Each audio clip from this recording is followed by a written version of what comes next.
Headed right to our hotline, and Pig Trail Nation Sports Director Alyssa Orange is joining us. Always appreciate your time, Alyssa, on these Tuesdays. How you doing today? I'm doing really well. In St. Vincent, Arkansas at the moment, headed back to Fayetteville, so I apologize if the service drops out for a second or two as we drive back. But spend some time here with Coach Z in the celebration of life for his dad, who passed away last Thursday. So. Yeah.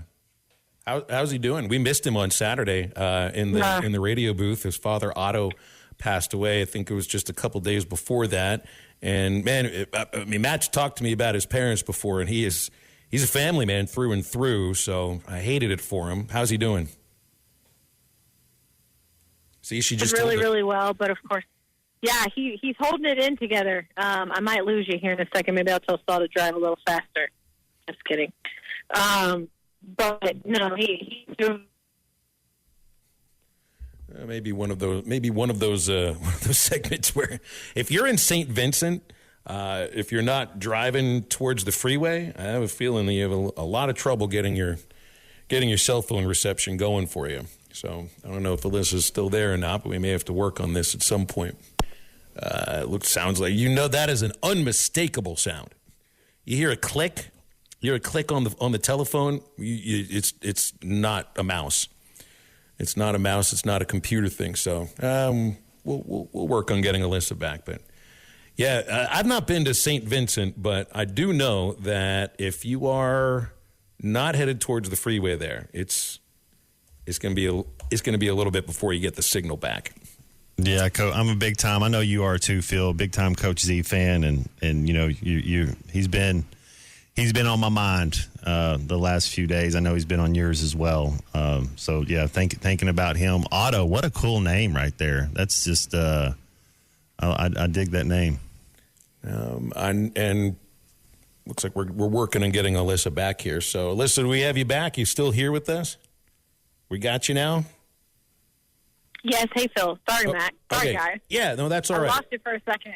We did. Well, we heard you. And the last I heard was you said, Zim's doing okay, but obviously it's just this is the kind of thing that takes, if you ever get over it, too, sure. As close as he's been with his parents before. So, but that's great that you've had a chance to visit with him.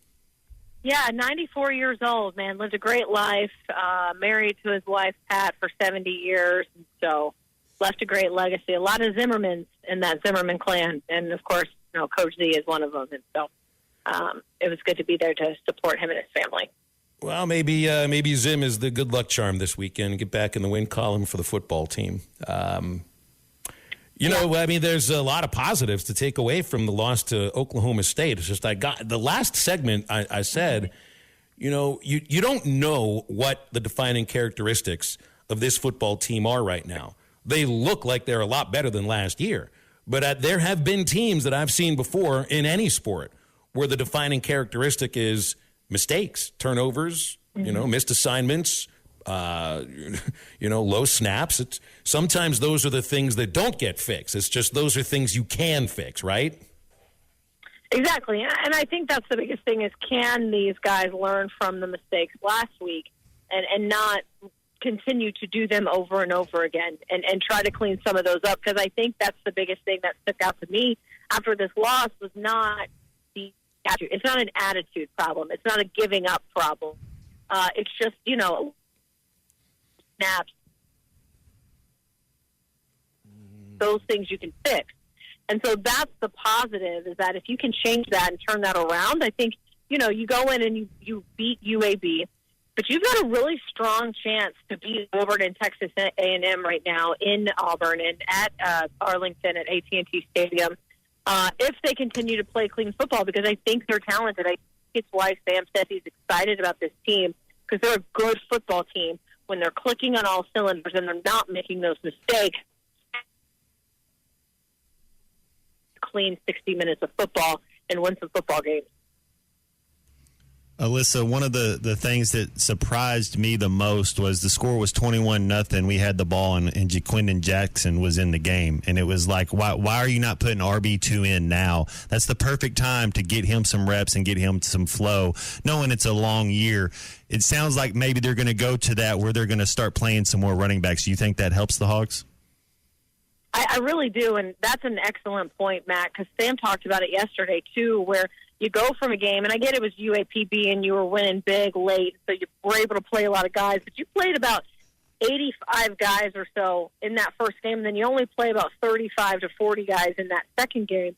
And he admitted, you even look, Matt, at the end of that game where JJ's not in, and you've got Rodney Hill and the play call there. You'd love to have a guy back there in the backfield a little bit bigger like Braylon Russell. But Braylon Russell hadn't played all game, and Sam was like, we got to get him in the game early. We have got to get guys in the game early so that we can substitute in and out, especially late in those fourth quarters where the game's on the line, and we need guys as fresh as possible. He thinks at that point guys just wore out. And I think that's what happened in with the running backs is where, guys were just getting tired. And if you were to be able to rotate some guys in, like Braylon Russell, maybe that doesn't happen. Based on what, and again, go away from anything that happened in the UAPB game. Based on what you saw from Oklahoma State, clean up the mistakes. 4-4 in the SEC, a possibility. You pull off an upset. Who knows? I mean, I'm not about to make predictions for 5-3, but wouldn't be out of the realm of possibility with the craziness in college football. I wonder if some people's minds have been changed just based on how they looked physically and how they hung with a good Oklahoma State team on the road. I think they have. Again, I think that they can beat Auburn and they can beat Texas A&M, and you can go into that Tennessee game 4-1.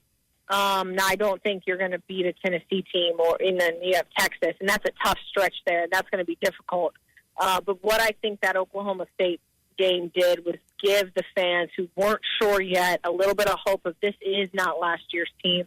This is not the same group of guys trying to just repeat and do things over again. I think people really liked Taylen Green. I was leaving the stadium, and there were Oklahoma State fans who were coming up to me just because I had, our Pig Trail Nation gear saying, you guys got one heck of a quarterback there. He's going to be really, really good. I think Taylen Green won over a lot of people last week, despite the loss and despite some things that I know he'd love to take back and get back and redo. But I think when you look at it, you're like, okay, this Arkansas team is different.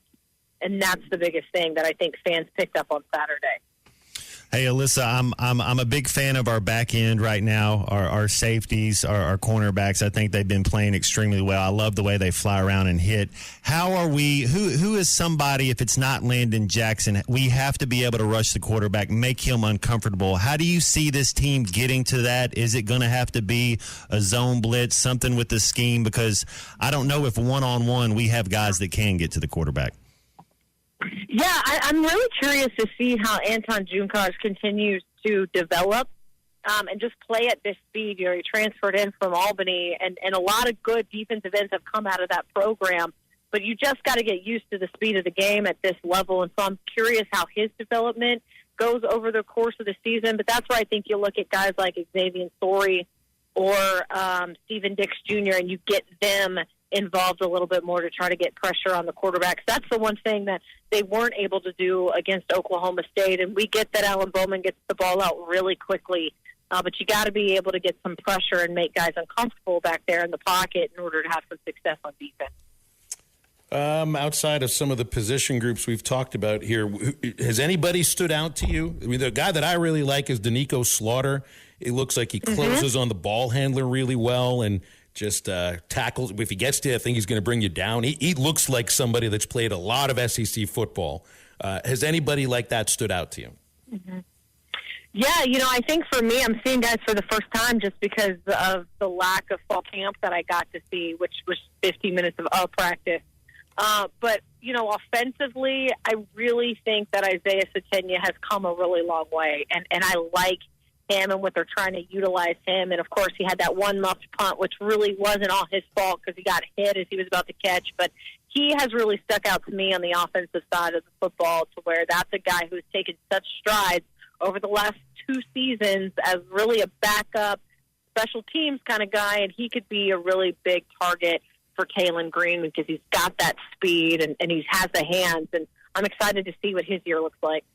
Alyssa, we gotta be special in special teams. Special teams cannot continue to be a detriment to us. If I'm the quarterback and my field goal kicker misses the field goal, I'm going up to him, say, man, short memory, we're gonna need you this very next time. Be ready. You're gonna have to make a kick for us. Going forward, if it's the first 4th down and we're on like the 28-yard line this week, are you bringing that field goal kicker out there to try to instill some confidence in him? I think you can in a game against UAPB. I don't want to sit here and say that Arkansas is going to blow them out like they did UAPB, but with UAB, I think this is a game where you can gain some confidence back, where you can get a guy out there and kick the field goal to get 3 points instead of trying to get 7 because of the game is pretty much in your favor. And that's what I would do. And it's still an open competition between Ramsey and Shipley, and we'll see what happens. But these are guys who have to get confidence because you're going to need them down the stretch in these SEC games where we know are going to be very similar to Oklahoma State games, and they're going to be close, and they're going to come down to a field goal. And that's when you need those guys to be able to have the confidence to go out there and kick them. Cam Little's not coming back, so they've got to figure out exactly what they're going to do there, and it involves the kicking game that has to be strong for this team. You guys get the Pig Trail Nation vehicle all gassed up and oiled and fixed up and everything, because it's like a 5-week road trip that we're all on. If you're traveling with the team and you finally get a home game here, but it's not like a home stand because the next 2 weeks are on the road. It's like I remember the schedule last year. Never saw so many road games stacked up, and then there's this year. I mean, I don't think there's a single team in college football that has a 5-week stretch like Arkansas. I think it's crazy, Phil, Matt, that right now, we were there yesterday after Sam's press conference shooting some stuff with the Burles kids section of the stadium, that the field is blank. It was blank. It's 2 weeks into the football season, and it's blank because they haven't played there yet. Like, that's crazy to me that it's not even painted yet for the first home game of the season, and then they have to turn around and then they're on the road for 2 more weeks. I don't know. Scheduling is always a hot topic. I don't know how this all gets determined, and it has a lot to do with playing at AT&T Stadium and playing at War Memorial, and this is the year that they're probably going to finish that contract and not re-sign with AT&T Stadium. So it's crazy. But, yeah, we got a flat tire in Stillwater, got the tire fixed, and the Big Trail car's ready to go. But I'd like to stay home a little more often than that. That's a tough place to get a flat tire. If you're in town, that's okay. The town isn't all that large. So if you're even slightly out of town, you're sitting and waiting for a while. So we were lucky that it was a slowish leak. We weren't really sure what was wrong with it because it kept getting low, but we couldn't see any nails or anything. And so we filled it up, got back to Fayetteville, but I guess there was like a razor blade or something in it and had to get it fixed yesterday. So. Well, safe travels, Alyssa. Thanks for coming on and dealing with cell phone reception and everything. We'll see you this weekend. Okay, we'll see you guys. It's Alyssa Orange, Pig Trail Nation. BetOnline is your #1 source for all your betting needs. Get the latest odds, lines, and matchup reports for baseball, boxing, golf, and more. BetOnline continues to be the fastest and easiest way to place your wagers, including live betting and your favorite casino and card games available to play right from your phone. Head to the website or use your mobile device to sign up today and get in on the action. Remember to use our promo code BELIEVE, that's BLEAV, for your 50% welcome bonus on your first deposit. Bet online, where the game starts.